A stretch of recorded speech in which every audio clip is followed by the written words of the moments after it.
Madame la ministre, bonjour. Bonjour. Alors selon vous, je vous cite, il n'y a pas de vague d'annulation massive de réservations. Toutefois, des acteurs du tourisme craignent une baisse des nouvelles réservations, notamment de la part de voyageurs qui prévoyaient de venir en France et qui n'ont pas encore réservé pour cet été ou cet automne. Partagez-vous leurs inquiétudes? Je ne partage pas leurs inquiétudes.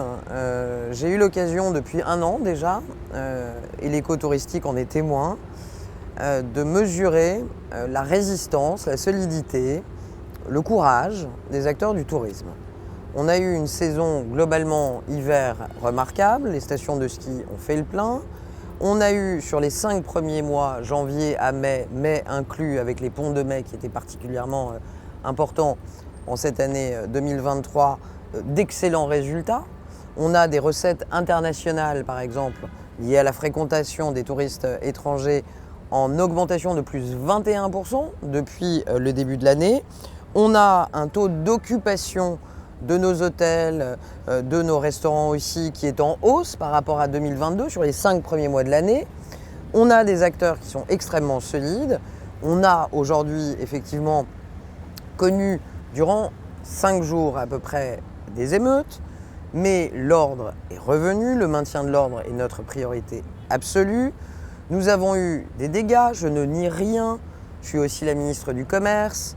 Il y a eu bien sûr des commerçants pillés, je pense évidemment à eux et nous serons à leur côté avec Bruno Le Maire pour les accompagner. Nous avons mobilisé les assureurs. Mais vous voyez, je vais prendre un exemple. Il y a eu un peu plus de 400 bureaux de tabac qui ont été malmenés, on va dire. Certains brûlés, d'autres cassés. Eh bien, quasiment la moitié d'entre eux ont déjà repris l'activité depuis plusieurs jours. Donc il me semble très important d'abord de dire les choses de façon neutre et concrète.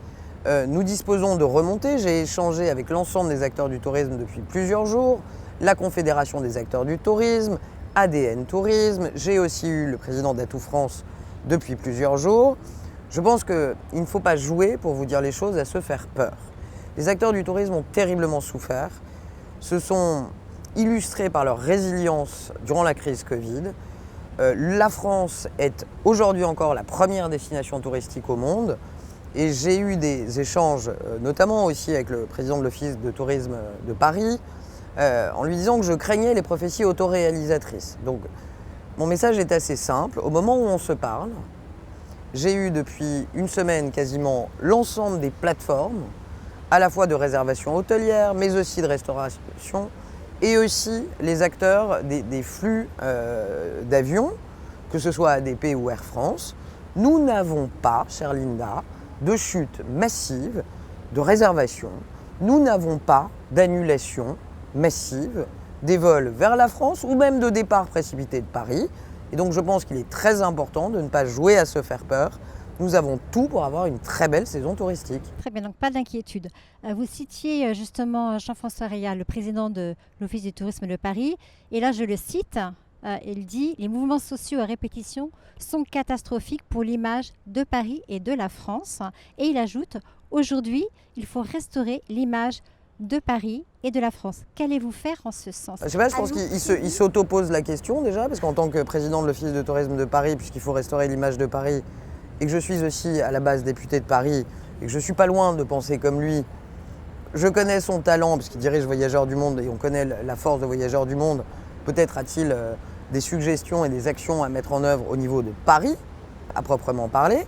Et vous, avez-vous justement en tête une campagne de promotion qui serait à l'international pour rassurer les marchés lointains? Non, parce que nous n'avons pas à date à dépenser des millions d'euros dans une campagne internationale pour des émeutes qui ont duré 4 ou 5 jours et qui, au moment où on se parle le 5 juillet, ne sont plus d'actualité. D'accord. Jean-Pierre Masse. Après, pardonnez-moi, chère Linda, mais la promotion de l'attractivité de la France en général ou de Paris, c'est un sujet au long cours. Ce n'est pas un sujet dont on se préoccupe en cas de crise uniquement. Là où Jean-François Reyal n'a pas tort, c'est qu'effectivement, les images qu'il y a eu parfois pendant, par exemple, la grève des éboueurs avec les poubelles, ou parfois même très indépendamment des crises, ce qu'on appelle à la mairie de Paris les surmulots, la question de la propreté, l'ERA, pour être plus simple pour ceux qui nous écoutent. C'est un sujet, mais c'est un sujet, voyez-vous, je suis élu depuis 2017, c'est un sujet qui nous occupe depuis 6 ans, où nous appelons la maire de Paris à l'action. Donc je pense que cette crise ne fait que renforcer le fait que nous devons tous, de Paris comme au niveau du ministère, promouvoir la destination France et la promouvoir sereinement. D'accord, merci. Jean-Pierre Masse, président des entreprises du voyage, souhaite que le gouvernement mette en place des actions comme des reports de remboursement de PGE ou des reports de charges. Globalement, quelles mesures le gouvernement compte-t-il mettre en place pour accompagner les acteurs du tourisme? Alors déjà, pour accompagner des acteurs qui ont vécu une crise, encore faut-il être capable de quantifier qui vit la crise, quels sont les établissements du tourisme touchés. Et voyez-vous, peut-être que le président de l'Office de tourisme de Paris a ses propres remontées, mais force est de constater qu'on est mercredi et qu'aujourd'hui, nous n'avons pas encore de retour chiffré des acteurs de l'hôtellerie et de la restauration, par exemple, me permettant d'affirmer de façon certaine que nous aurions 100, 200. Tout ça n'est pas chiffré, les remontées sont en cours. Donc déjà, en tant que ministre, voyez-vous, je crois que le sang-froid, c'est une valeur importante, surtout en cas de crise. Et donc, je n'ai pas à faire de la littérature sur ce qui est à cette heure des conjectures. Soyons très clairs.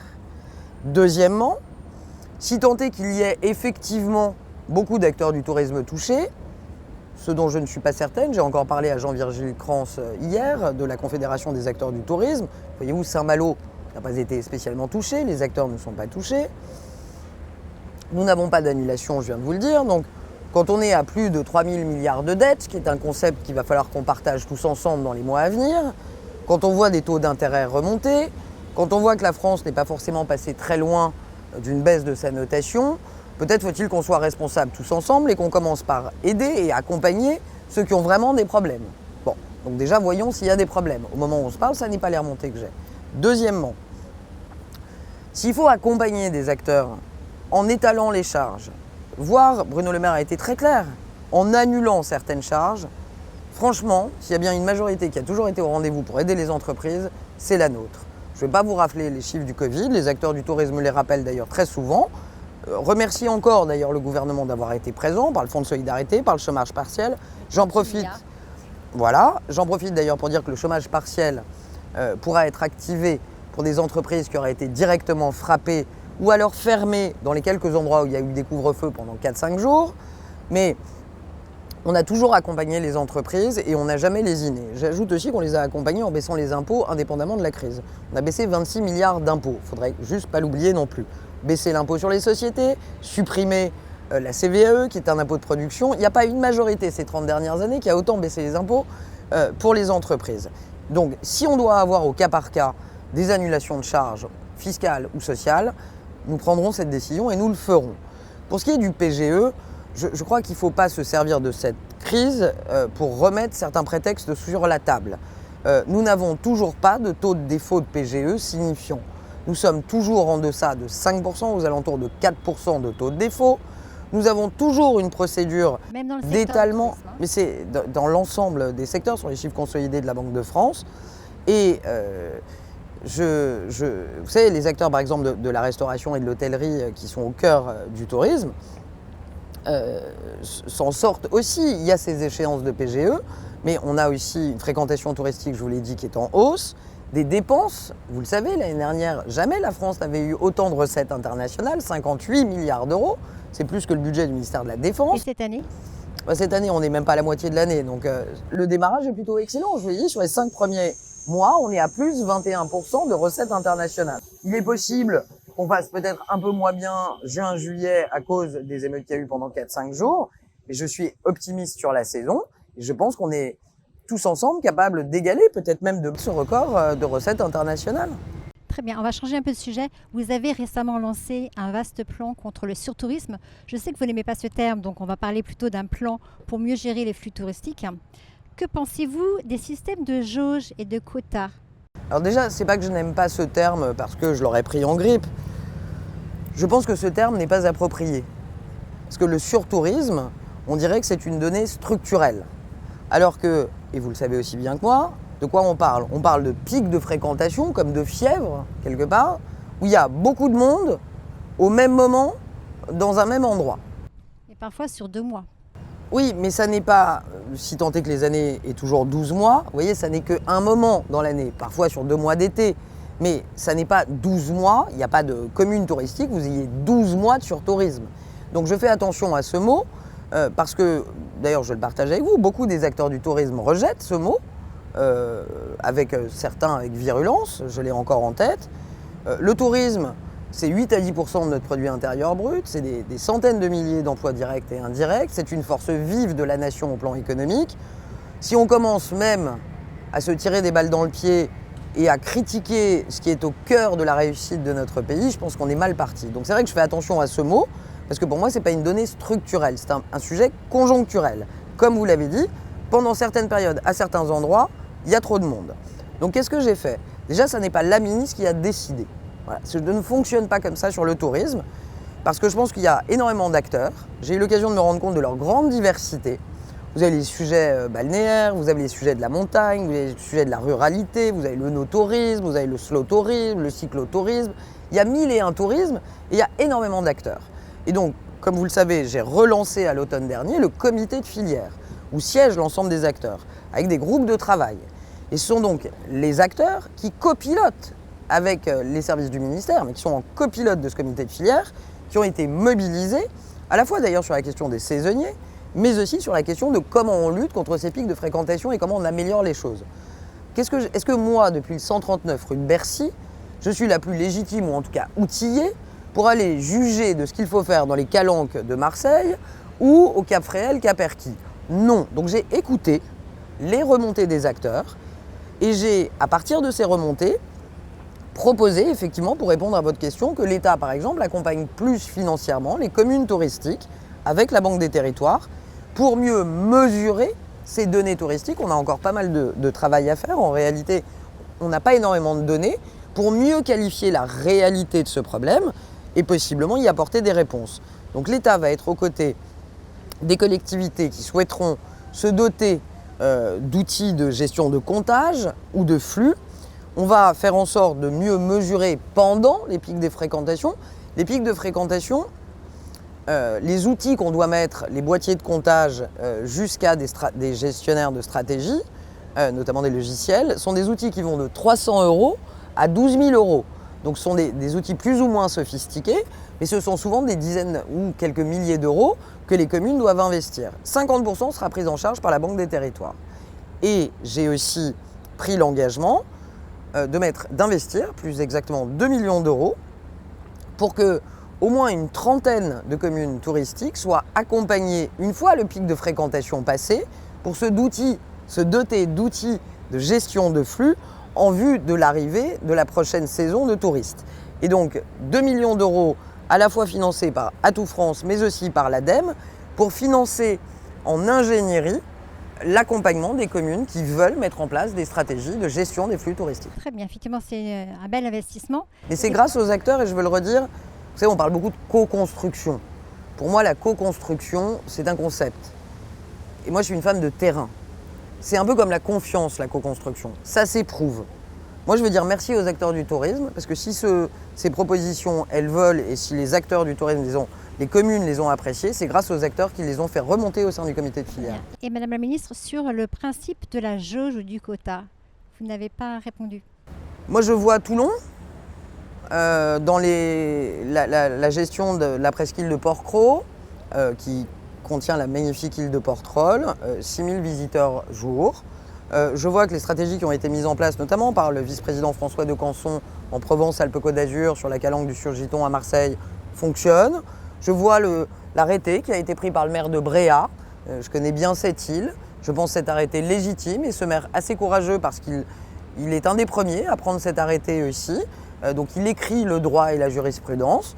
Je pense que dans le tourisme comme dans la vie, parce qu'au final tout ça ce sont des sujets d'humains, ce qu'on aime, il faut y faire attention. Et si on veut que nos plages restent aussi belles, que le Cap Fréhel, Cap Erquy reste aussi fantastique, que les calanques restent aussi belles, comme on l'a fait il y a 20 ans ou 10 ans avec les grottes de Lascaux, il faut peut-être mieux réguler pour assurer la pérennité des sites. Très bien, merci. Dernière question, quand se réunira le prochain comité interministériel du tourisme et dans quel objectif? Alors, déjà vous dire que le comité de filière se réunira à nouveau à l'automne, au début de l'automne. Vous dire que toutes les positions qui sont portées au sein du comité de filière, saisonnier, pic de fréquentation, tourisme durable, le sujet des données, tout ça fait l'objet de réunions interministérielles pour être validé, notamment quand les acteurs demandent du financement.